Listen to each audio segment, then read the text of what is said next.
ರಾಜ್ಯ ಕಾಂಗ್ರೆಸ್ ಸರ್ಕಾರದ ಮೇಲೆ ವಿಪಕ್ಷ ಬಿಜೆಪಿಗ ಕಸದ ಬಾಂಬನ್ನು ಎಸೆದಿದೆ. ಬೆಂಗಳೂರು ನಗರದಲ್ಲಿ ಕಸ ಅಂದರೆ ಅದಕ್ಕೆ ಅದರದ್ದೇ ಆದಂಥ ಮೌಲ್ಯ ಇದೆ. ಹೇಳೋದಕ್ಕೆ ಕಸವಾಗಿದ್ದರೂ ಕೂಡ ಅದರಲ್ಲಿ ಕೋಟಿ ಕೋಟಿ ಬೃಹತ್ ಉದ್ಯಮವೇ ಅಡಗಿದೆ. ಅಂಥ ಒಂದು ಕಸದಲ್ಲಿ ಈಗ ಭಾರಿ ದೊಡ್ಡ ಗೋಲ್ಮಾಲ್ ಆಗಿದೆ ಅನ್ನುವಂಥ ಆರೋಪವನ್ನು ವಿಪಕ್ಷ ನಾಯಕ ಆರ್ ಅಶೋಕ್ ಮಾಡ್ತಾ ಇದ್ದಾರೆ. ಅದರಲ್ಲೂ ಒಂದಲ್ಲ ಎರಡಲ್ಲ 36,000 ಕೋಟಿ ರೂಪಾಯಿನ ಡೀಲನ್ನು ಒಂದು ಬ್ಲ್ಯಾಕ್ ಲಿಸ್ಟೆಡ್ ಕಂಪನಿಗೆ ನೀಡಲಾಗಿದೆ ಅನ್ನುವಂಥ ಗಂಭೀರ ಆರೋಪವನ್ನು ವಿಪಕ್ಷ ನಾಯಕ ಆರ್ ಅಶೋಕ್ ಮಾಡ್ತಿದ್ದಾರೆ. ಹಾಗಾದರೆ ಏನಿದು ಕಸದ ಡೀಲ್? ಯಾಕೆ ಅಷ್ಟೊಂದು ವರ್ಷಗಳ ಕಾಲ ಟೆಂಡರನ್ನು ನೀಡಲಾಗಿದೆ? ಇದರ ಹಿಂದಿನ ಉದ್ದೇಶ ಏನು? ಅದರ ಸಂಪೂರ್ಣ ವಿವರ ಮತ್ತು ದಾಖಲೆ ಈ ಸ್ಟೋರಿಲಿದೆ. ಇಡೀ ಬೆಂಗಳೂರೇ ಬೆಚ್ಚಿ ಬೀಳುವಂತ ಒಂದು ದೊಡ್ಡ ಹಗರಣ. ಕಸದ ಹೆಸರಿನಲ್ಲಿ 36,000 ಕೋಟಿ ಕಾಂಗ್ರೆಸ್ ಸರ್ಕಾರ ಲೂಟಿ ಮಾಡಿರೋದ ದಾಖಲೆಗಳನ್ನು ಇವತ್ತು ನಾನು ಬಿಡುಗಡೆ ಮಾಡ್ತಾ ಇದ್ದೀನಿ. ಇಡೀ ಇಂಡಿಯಾದಲ್ಲಿ ಕಸದಲ್ಲಾಗಿರುವಂತ ದೊಡ್ಡ ಹಗರಣ ಸಿಬಿಐ ತನಿಖೆಗೆ ವಹಿಸಬೇಕು. ಇಡೀ ಬೆಂಗಳೂರೇ ಬೆಚ್ಚಿ ಬೀಳೋ ದೊಡ್ಡ ಹಗರಣದ ದಾಖಲೆಯನ್ನ ವಿಪಕ್ಷ ನಾಯಕ ಆರ್ ಅಶೋಕ್ ರಿಲೀಸ್ ಮಾಡಿದ್ದಾರೆ. ಕಸದ ಹೆಸರಿನಲ್ಲಿ 36,000 ಕೋಟಿ ಲೂಟಿ ಮಾಡಿದ್ದಾರೆ ಅಂತ ಗಂಭೀರ ಆರೋಪ ಮಾಡಿದ್ದಾರೆ. ಸರ್ಕಾರದ ವಿರುದ್ಧ ಸಮರ ಸಾರಿರೋ ಬಿಜೆಪಿ ಭ್ರಷ್ಟ ಸರ್ಕಾರ ವಜಾ ಆಗಬೇಕು ಅಂತ ಒತ್ತಾಯಿಸುತ್ತಿದೆ. ಸಿಬಿಐ ತನಿಖೆಗೆ ಆಗ್ರಹಿಸುತ್ತಿದ್ದಾರೆ. ಕಸದ ಹೆಸರಿನಲ್ಲಿ 36,000 ಕೋಟಿ ಕಾಂಗ್ರೆಸ್ ಸರ್ಕಾರ ಲೂಟಿ ಮಾಡಿರೋದ ದಾಖಲೆಗಳನ್ನು ಇವತ್ತು ನಾನು ಬಿಡುಗಡೆ ಮಾಡ್ತಾ ಇದ್ದೀನಿ. ನನಗನ್ಸ್ತತೆ ದೇಶದಲ್ಲೇ, ಭಾರತ ದೇಶದಲ್ಲೇ ಕಸದಲ್ಲಿ ಇಷ್ಟೊಂದು ದೊಡ್ಡ ಹಗರಣ ನಡೆದಿರುವಂಥ ರಾಜ್ಯ ಯಾವುದೂ ಇಲ್ಲ. First time in the history of India.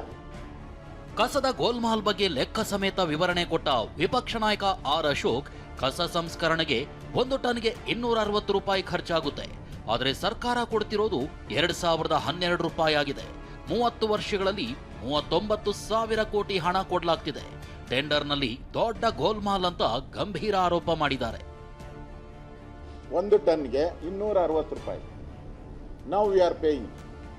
ಈಗ ಕೊಡ್ತಾ ಇದ್ದೀರಿ ನಾವೆಲ್ಲ, ಏನೋ ಇಷ್ಟು ತೆರಿಗೆ ತಗೊಂಡು, ನಮ್ಮ ಹತ್ರ ಟ್ಯಾಕ್ಸ್ ತಗೊಂಡು ನಾವು ಕೊಡ್ತಾ ಇರೋದು 260 ರೂಪಾಯಿ ಮಾತ್ರ. ನೋಟ್ ಮಾಡ್ಕೊಳ್ಳಿ, 265, ಜಸ್ಟ್ 265 ರೂಪಾಯಿಗೆ 1 ಟನ್ ಮಾಡ್ತಾರೆ. ಇವ್ರು ಕೊಡ್ತಾ ಇರೋದು 2,400 ರೂಪಾಯಿ. ಎಲ್ಲಿ 260 ರೂಪಾಯಿ, ಎಲ್ಲಿ 2,400 ರೂಪಾಯಿ? ಪ್ರಸ್ತುತ ಇದಕ್ಕೆ ಇದು 950% ಹೆಚ್ಚು. ಈ ಹೊಸ ರಾಮ್ಕಿ ಕಂಪನಿ ಬಂದಿದೆಯಲ್ಲ, ಬ್ಲ್ಯಾಕ್ ಲಿಸ್ಟ್ ಕಂಪನಿ, ಅವ್ರಿಗೆ ನಾವು ಕೊಡ್ತಾ ಇರೋದು 30 ವರ್ಷಕ್ಕೆ 39,437 ರೂಪಾಯಿ. ಕಸದ ಟೆಂಡರ್ನಲ್ಲಿ ಪಕ್ಕಾ ಗೋಲ್ಮಾಲ್ ಆಗಿದೆ ಅಂತ ವಿಪಕ್ಷ ನಾಯಕ ಆರ್ ಅಶೋಕ್ ಗಂಭೀರ ಆರೋಪ ಮಾಡಿದ್ದಾರೆ. ಇಷ್ಟೇ ಅಲ್ಲ, 36,000 ಕೋಟಿ ಹಗರಣದಲ್ಲಿ 10,000 ಕೋಟಿ ಕಿಕ್ ಬ್ಯಾಕ್ ಪಡೆದಿದ್ದಾರೆ ಅಂತ ಬಾಂಬ್ ಹಾಕಿದ್ದಾರೆ. ಅಂದ್ರೆ ಇಲ್ಲಿ ಪಕ್ಕಾ ಟೆಂಡರ್ನಲ್ಲಿ ಗೋಲ್ಮಾಲ್ ನಡೆದಿರೋದು ಪಕ್ಕಾ ಆಗಿದೆ. ಗೋಲ್ಮಾಲ್ ಪಕ್ಕಾ. ಸಭಿ ಗೋಲ್ಮಾಲ್ ಹೈ ಸಭಿ ಗೋಲ್ಮಾಲ್ ಕರ್ನಾಟಕ ಗವರ್ಮೆಂಟ್. ಈ ಹಗರಣ 36,000 ಕೋಟಿಯಲ್ಲಿ 10,000 ಕೋಟಿ ಕಿಕ್ ಬ್ಯಾಕ್ ತಗೊಂಡಿದ್ದಾರೆ. ಇದು 10,000 crore ಕಿಕ್ ಬ್ಯಾಕ್ ತಗೊಂಡಿರೋ ಅಂತ ದೊಡ್ಡ ಹಗರಣ ಇದು. ಕಸದ ಸಂಸ್ಕರಣೆ ಮತ್ತು ವಿಲೇವಾರಿ ಟೆಂಡರ್ ಅನ್ನ ದೆಹಲಿ ಮೂಲದ ರಾಮ್ಕಿ ಕಂಪನಿಗೆ ಜವಾಬ್ದಾರಿ ಕೊಡಲಾಗಿದೆ. ಕಾಂಗ್ರೆಸ್ ಸರ್ಕಾರ ಆ ಕಂಪನಿಗೆ 100 ಎಕರೆ ಜಾಗ ಕೊಡಲಿದೆ. ಇವರೇ 1,500 ಕೋಟಿ ಲೋನ್ ತೆಗೆದುಕೊಳ್ಳೋದಕ್ಕೆ ಅವಕಾಶ ಕೊಟ್ಟಿದ್ದಾರೆ. ಡೆಲ್ಲಿ ಮೂಲದ ಕಂಪನಿ ಆಗಿರೋದ್ರಿಂದ ಇದರಲ್ಲಿ ಕಾಂಗ್ರೆಸ್ ಹೈಕಮಾಂಡ್ ಮೂಲಕವೇ ಹಗರಣ ಆಗಿದೆ ಅಂತ ಆರ್ ಅಶೋಕ್ ಆರೋಪಿಸಿದ್ರು. ಭೂಮಿ ನಮ್ಮದು 100 ಎಕರೆ, ಅದರ ಮೇಲೆ ಈ ಕಂಪನಿಗೆ 1,500 ಕೋಟಿ ಲೋನ್ ತಗೊಳಕ್ಕೆ ಪ್ರಾವಿಷನ್ ಮಾಡಿದ್ದಾರೆ. 1,500 ಕೋಟಿ ರಾಮ್ಕಿ ಕಂಪನಿಗೆ. ಅವನದು ಜಮೀನಿಲ್ಲ, ಅವನದು ಇದರಲ್ಲಿ ಇನ್ವೆಸ್ಟ್ಮೆಂಟ್ ಇಲ್ಲ, ಏನೂ ಇಲ್ಲ. ಅವನು ಲೋನು ಅಂದ್ರೆ ಅವನು ಕೈ ಬೀಸ್ಕೊಂಡು ಬಂದು ಇಲ್ಲಿ ಕಾಸು ಮಾಡ್ಕೊಂಡು ಹೋಗುವಂತ ಸ್ಕೀಮ್. ಈ ಹಗರಣ ಯಾಕೆ ಆಗ್ತಾ ಇದೆ ಅಂದ್ರೆ, ಇವಾಗ ಯಾರು ಕೊಟ್ಟಿದ್ದಾರೆ? ರಾಮ್ಕಿ ಕಂಪನಿ ಇದನ್ನ ಕಪ್ಪು ಪಟ್ಟಿಗೆ ಸೇರಿಸಿದೆ. Ramky company black listed company. ಹೈಕಮಾಂಡ್ಗೆ ಒಂಥರ ಕಪ್ಪ ಕಾಣಿಕೆ ಕೊಡುವಂತ ಇದು ದೊಡ್ಡ ಸ್ಕೀಮ್. ಇದರಲ್ಲಿ 10,000 ಕೋಟಿ ಕಿಕ್ ಬ್ಯಾಕ್ ಇರುವಂತ ಒಂದು ಪ್ರಾಜೆಕ್ಟ್ ಇದು. ಸಿಬಿಐನಿಂದ ತನಿಖೆಗೆ ಗವರ್ನರ್ಗೆ ಬಿಜೆಪಿ ನಿಯೋಗ ದೂರು.